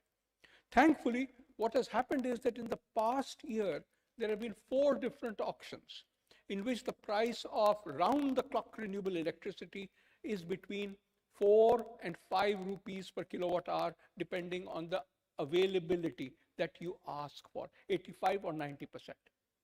This availability is, of course, on a daily basis, not on an annual basis as it is with coal plants. But the interesting thing is that the coal plants which were approved during this same time got tariffs in between 5.11 and 6.31 rupees per kilowatt hour. So way above the 4 to 5 rupees that we are seeing for round-the-clock renewable energy. To me, this is the economic straw that has broken the camel's back. How on earth do we make this at scale? And if you ask me, there are 3 issues. The first is land, the second is transmission lines, and the third is investment money. Let me focus on the issue of transmission lines. As was said earlier, it takes much longer to build a transmission line than to build a solar or wind or battery. This is a challenge, and it can only be addressed if every state creates packets or pockets of land where renewable energy can be situated. This is like the park in Khevra in Gujarat, or Badla in Rajasthan, or Pavagada in Karnataka. If you know that people who win the round-the-clock renewable energy contracts are going to get placed here, then transmission lines can be planned to be built from these sites to the load centers or to the nearest high-tension transmission. I think it is amazingly important to make sure that we move towards a future in which, instead of ad hoc location of renewable energy plants, move towards a more planned development, which would also make planning of renewable more possible. We look forward to this being doing in India, so that we can carry it to our other 120 member countries and tell them about the kinds of success in enabling renewable energy integration into the. Renewable energy integration is a huge issue. I think it was 2 years ago that the West African Power Pool asked us what get more and more renewable energy. They were very, very concerned that the amount of discretionary energy that becomes available. We brought them to India. We brought them to the power grid. We took them to the South India Load Dispatch Center with a way to enhance their understanding of how this. It is my request that it may be used to create a university, create a training center where such people can be brought from across the world and across India, given hands-on experience on how to integrate more and more volatile energy or renewable energy into the grid. This is the challenge of the hour. We also see that we are looking at more and more possibilities of seeing how integrate this volatile energy. Consequently, there is very often the talk of in the evening you'll be faced with a duck back curve, or now it's called a camel neck curve. It has been addressed by you in India, and consequently I think that that we would very much like to take across the world. As we gather here at GRIDCON 2025, I want to reaffirm our joint commitment accelerating the. This is the of the hour. The Honorable Minister talked of both global and the national, how we can move towards it. About integrating solar power into our grids, adoption of innovative technologies and policies so that we can use these, foster the global partnerships that are needed to build a sustainable, resilient, and inclusive energy future. Once again, I want to extend my thanks to PowerGrid for organizing this event, for providing a platform for meaningful dialogue and collaboration. Many, many thanks.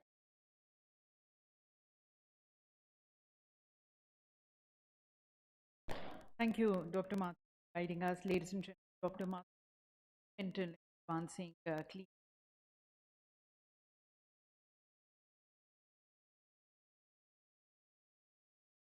guidance. And now, President,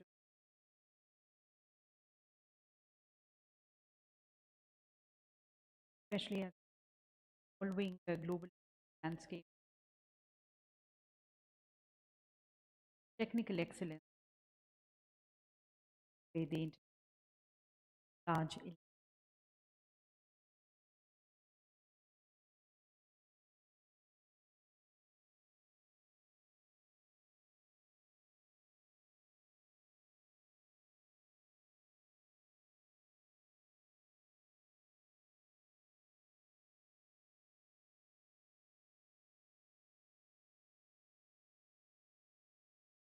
Good afternoon, everybody. You know, the most difficult part in a presentation is to start the presentation.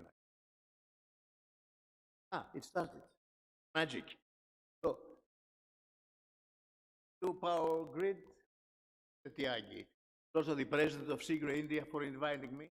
I am totally impressed by the number of people present. Half of them have left after.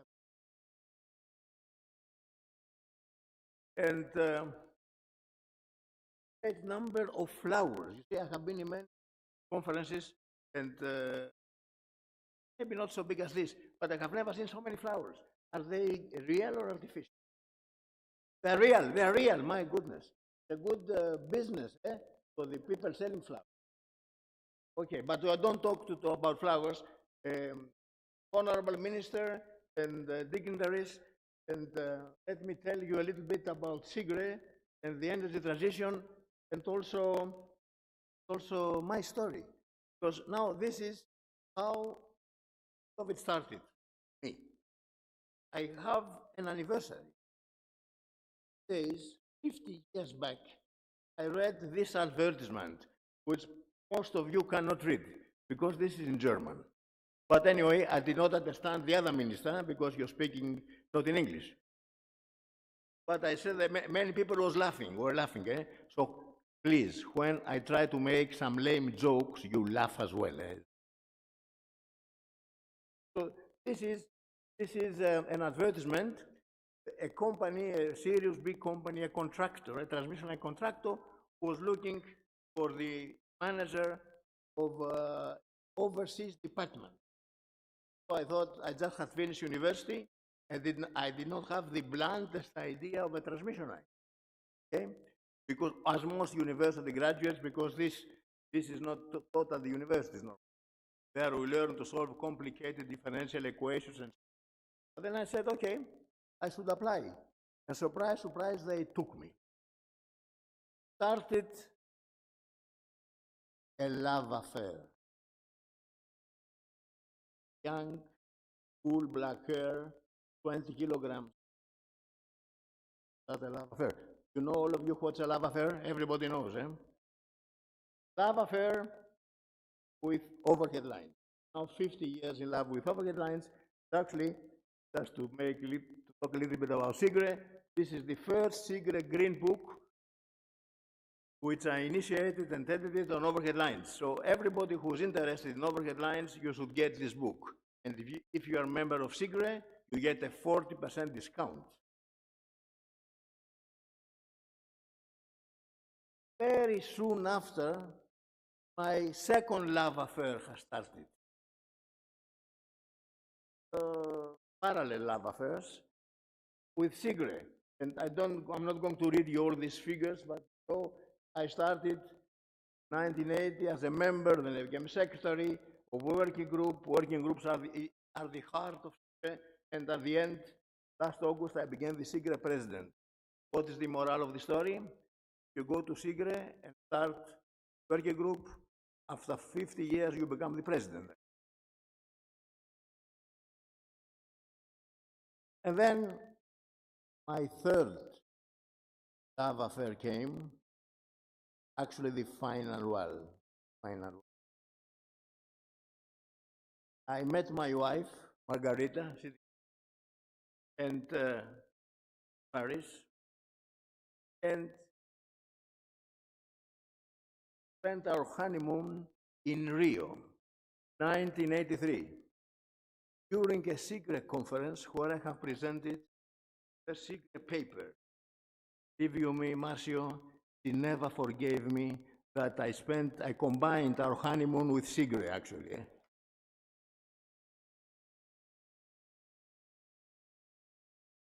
But there, Margarita is sitting there close to our best friend in India, family. Long before women in energy became unmode, Indra Menon, a power woman in a power industry. Indra, thank you so much for joining. Well, after all this, I'll tell you, you see here a little bit the history of SIGRE. SIGRE is 100 years old. 2021 is over 100 years old. I know that it was created, it's the biggest non-governmental, non-profit organization of the world. Have more than 20,000 members in 100 countries. Have 60 national committees, one of the most active within the national committees. I am happy to say I involved in building it up.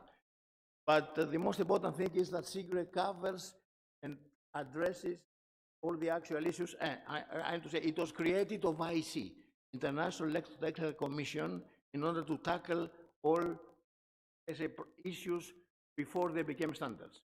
And SIGRE also covers, till now and over the years, covered various issues which were of importance, like the electrification of territories, the interconnections. We heard a lot about interconnections from the previous speakers. Then the electricity markets, and since last years, of course, because it's of utmost importance, I'm coming to it, energy transition. Well, all over the world, and long before we have been talking about green energy, since 100 years, SIGRE is green. Have a green.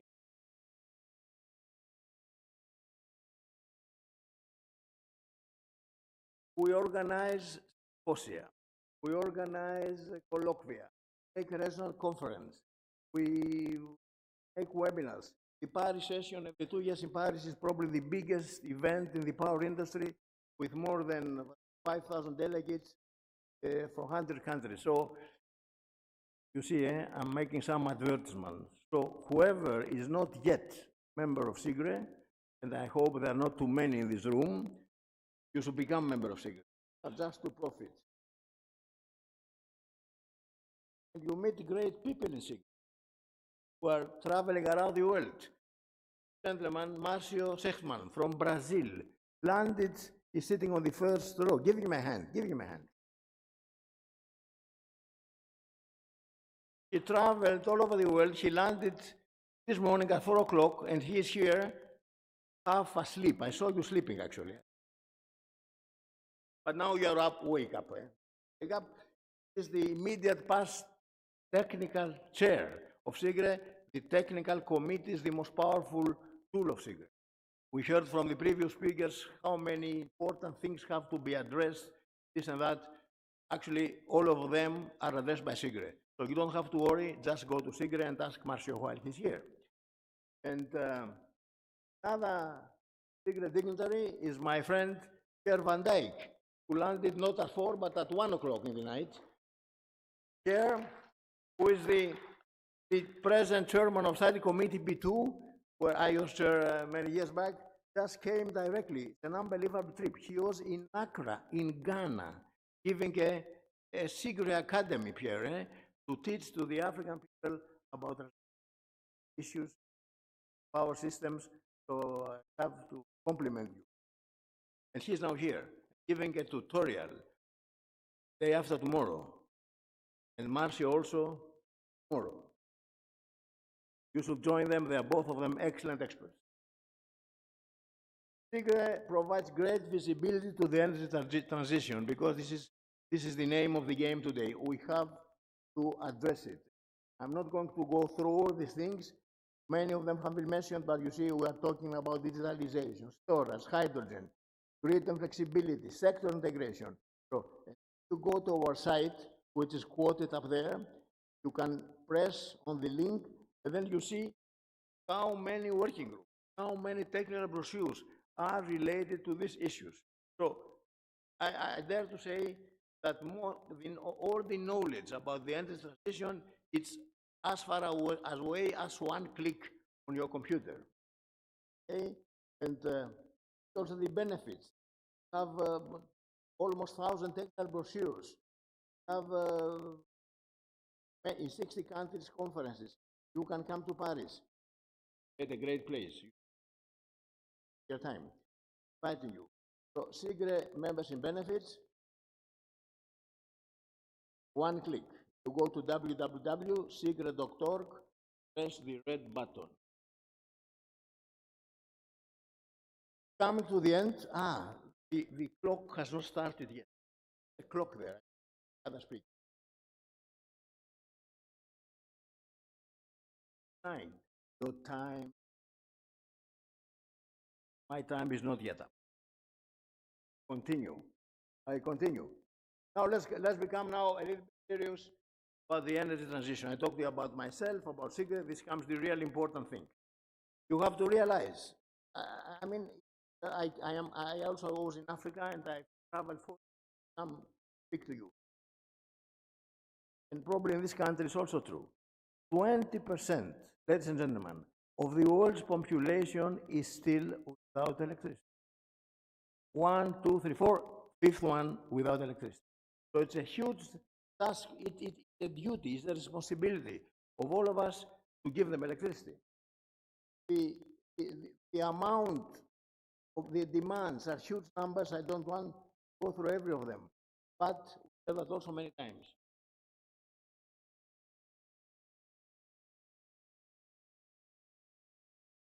Slogan is no transition without transmission. And I hear now in Africa, Pierre, another one, a grid one. South Africa, a lot of diamonds. So the new slogan is, the grid is the diamond. Okay? And Houston will have a problem. I mean, despite what some people are saying, the CO2 emissions are directly related with the climatic problem. So global yearly temperature, which is causing so many disasters. I understand, Pierre, you are making a big presentation about resilience and problems with overhead lines because of the climatic change. So this is a real problem, and we have to address it. We have to address it fast. And there is only one option to save this planet, ladies and gentlemen. We have to 100% electrify with zero emissions. We don't have other options. It's not like choosing various options. That's it. We have to do it. And again, I don't want to read all these figures, but if you look at these numbers, they are huge amount. I mean, in order for a zero emission scenario in 2050, there are about 25,000 to 40,000 gigawatts. And I have been happy, and you must be, as Indian people, extremely proud that your government has this vision and you are investing a lot in this renewable energy. And as I understood it, you are going to meet your national targets. It's not in every country of this world. I am very, very impressed on that. So actually, we have to add per year more then 1,000 megawatt power plants every year. You can imagine what this means. The majority will be wind and solar with some nuclear, as other options, fusion, will not make it before the middle of this. Then it will be too late. How many new transmission lines? Many of you are transmission line engineers like myself, as I told you. My first love, transmission lines. So we are talking about millions of new lines. Talking about millions of new lines. Because they are not only the new lines which have to be, it is the refurbishment of the existing lines. In the Europe, in North America, also here, the biggest amount new overhead lines, high voltage, was built after the Second World War. In Europe, the first 400 kV overhead line was built in 1952. Line is as old as I am, more than 70 years old. So, I mean, all things are, have an end of life. So there are millions of kilometers of lines which have to be built, and out of which almost 300,000 to 500,000 will be HVDC. So in India, you're also a pioneer there. And believe you me, for many years, we have been in China substation, the first 1,200 kV equipment and test line in the world. And I think it's now operation. And what is 300,000 kilometers? I mean, 300,000 kilometers is the distance from the Earth to the Moon. Just imagine a line connecting the Earth to the Moon. Be ideal. It is a huge solar collector. But we are not as far yet.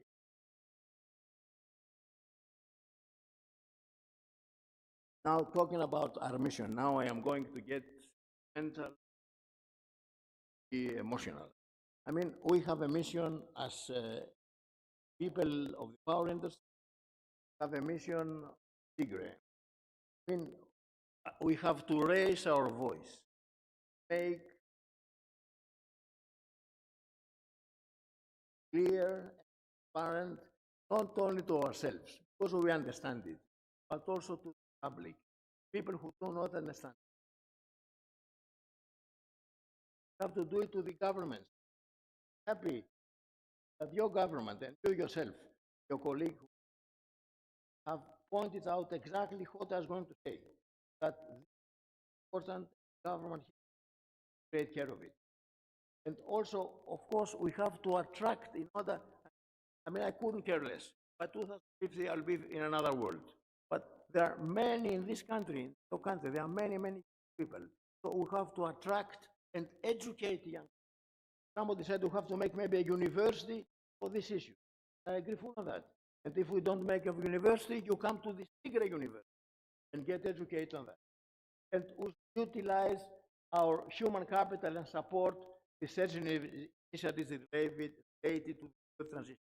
So what I am asking, and England, all of you, when you leave this room and when you leave this conference, you get out and you become like an apostle and tell to your friends, your mother-in-law, I hope you like your mother-in-law, and explain to them how important it is to make sure that the energy transition takes place. Because actually, we don't have an option. We don't have an option. Future belongs to electricity. Tigre will be a protagonist. No, I am already big, so protagonist, just know. And as I'll close. No applause, keep applause afterwards. As a good friend, an Indian friend of mine, Vimal Mahendru, I see, said, I love that, and I'm repeating that. I want you to remember that. Please remember only one sentence. For the future, there is no plan B. Know why? Because there is no planet B. Thank you very much.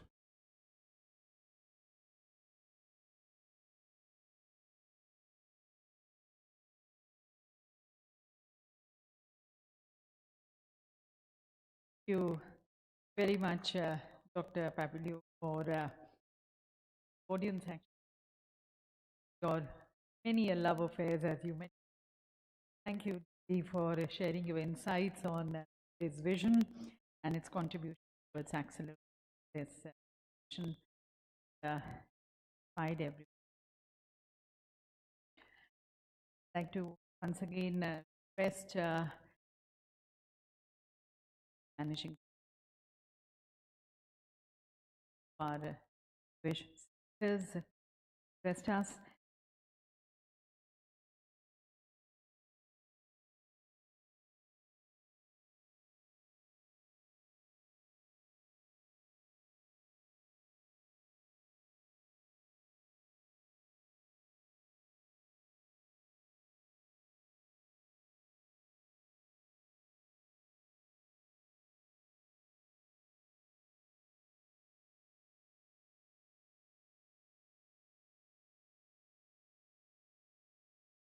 My expression of thanks and gratitude to Dr. Konstantin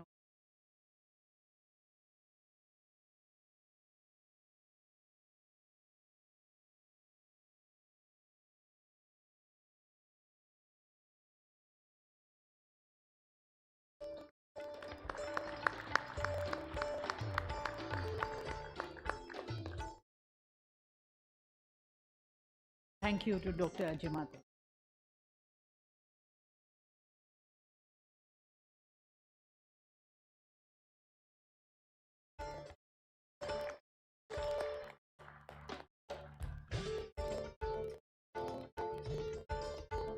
And before we formally close this session, would like to invite Shri Director of Operations to kindly close the formal vote.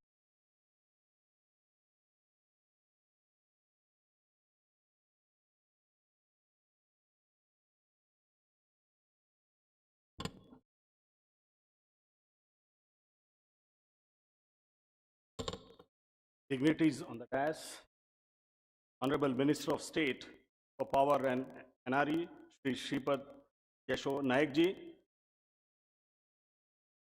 Chairman CA, Shri, Chairman CA and CMD Power Grid, DGA Shri ISA, Mr. Constantin Opinoji, she is the President, and my dear friends. It's my proud pleasure to propose a vote of thanks to the inaugural ceremony of International Conference cum Exhibition GRIDCON 2025.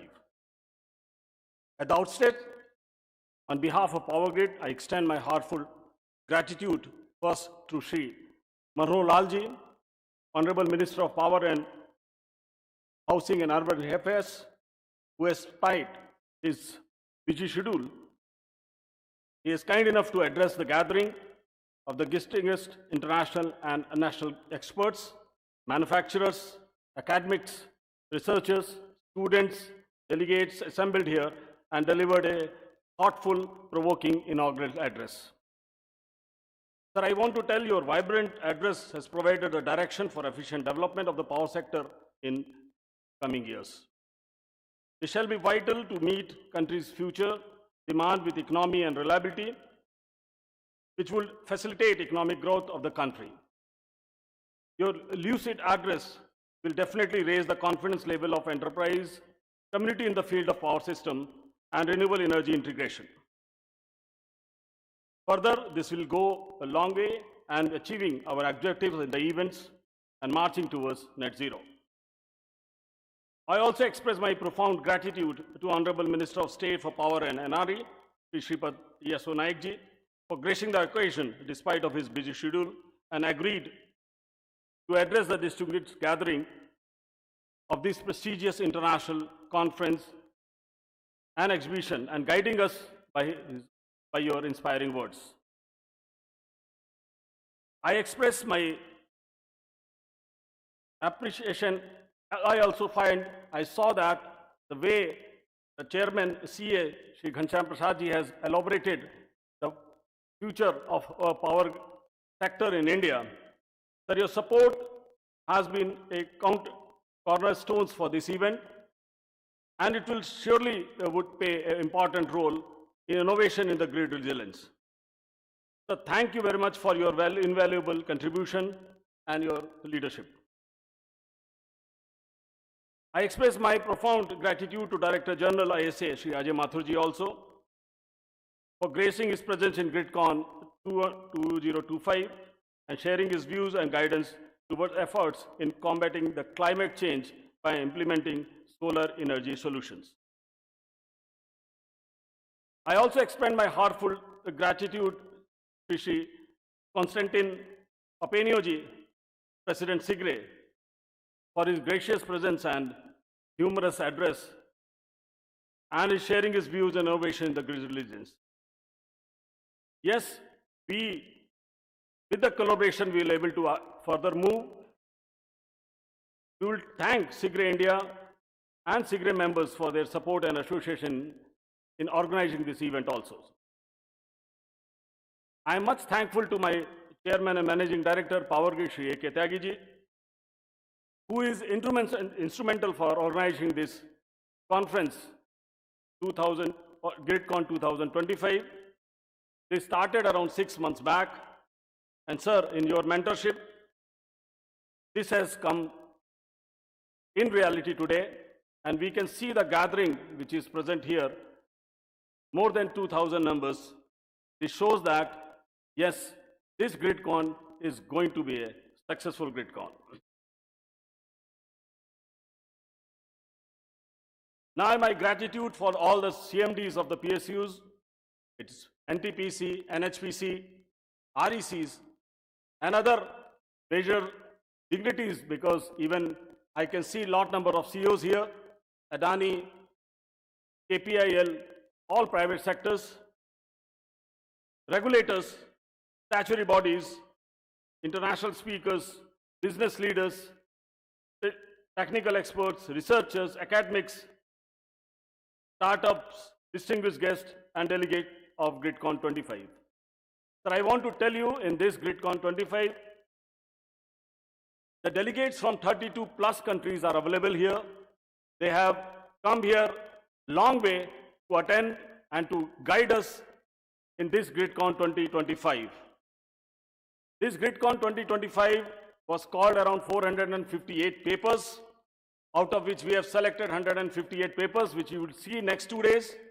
The innovation, the papers which people have written, really, if you talk to them, if you see them, you will find that they are really very, very informative. That was going to help you out. We essentially appreciate the delegates who have traveled from far off and be a part of this GRIDCON 25. A special acknowledgement goes to press media representative who are here, who has covered this event, and for next 2 days they are also going to cover it and bring the outcomes in to the wider audience, not only those who are present here, but also those who are listening from VC. Your efforts have played a crucial role in extending the impact of this event beyond this wall. Thank you all for that past support, participation, and contribution. We look forward for next 2 days, gathering and continue our journey towards progress and excellence in energy transition and security. Sir, I can tell you these 2 days are going to be very, very informative. We have kept a women session. We have kept a next generation session. There is a stalls from the startups.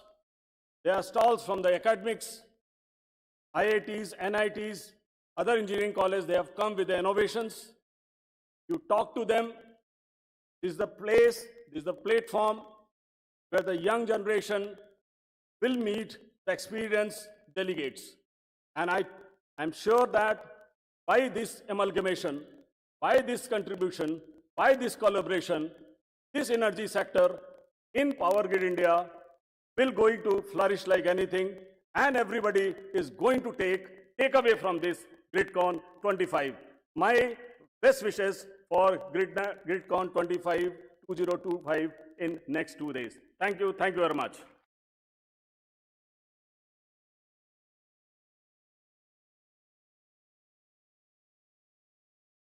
Thank you very much, sir. And with that, ladies and gentlemen, close the session for joining us to the last leg keynote. And now, ladies and gentlemen, I invite you for the one, and also urging you to visiting the exhibition, which is 1A ground floor. Right now, have your tea, enjoy your tea and coffee, and then the exhibition tomorrow morning we start with us 9:30.